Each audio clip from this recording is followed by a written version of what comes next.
Haya ni kwa Tanzania. Je, kwenye nchi za wenzetu wanafanyaje kwenye swala zima la kuhuisha leseni ama kurenew leseni baada ya kuisha?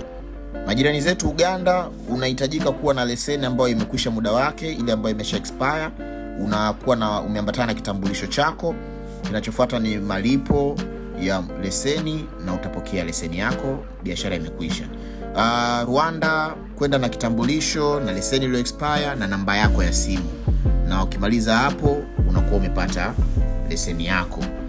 Jamhuri ya watu wa Kenya, unaingia mtandaoni, unafanya dhamira yako ya kutaka kurenew, lipia malipo yako, kisha unapakua leseni yako, biashara imeisha. Kule Dubai kuna mfumo ambao ni mzuri zaidi. Wenyewe unaenda tu kupima macho, na kule unapopimia macho majibu yanajazwa moja kwa moja, na kuwa nashibishwa moja kwa moja kwenye mfumo unaotoa leseni. Ingekuwa Tanzania hapa tungesema majibu yanaenda TRA.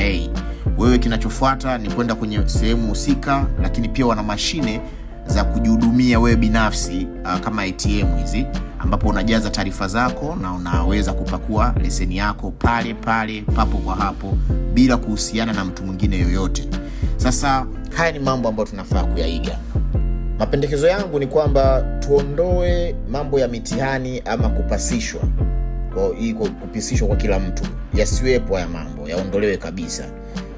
Swala la mitihani ama kupasishwa yawepo tu kwa watu ambao wamevuka umri wa miaka 60 na kuendelea. Labda hao ndio tunaweza tukasema wana ulazima wa kwenda kufanyiwa marudio tena ya kuangaliwa uwezo wao kama bado upo pale. Na hawa unaweza ukafanya hivyo kwa kuenda kuwapima macho, na labda leseni zao badala kuwa za miaka 5, wenyewe wanaweza kupewa leseni za miaka miwili ili kila mara waweze kuangaliwa uwezo wao jinsi ulivyo. Na hapa ndio unatengeneza vigezo vile ambavyo baada ya kumuona mtu labda uwezo wake wa kuona hauko kama ilivyokuwa mwanzo, ndo anaweza kaambiwa masharti labda ya kuendesha kabla jua halijazama na vitu kama hivyo vinavyofanana na mambo kama hayo.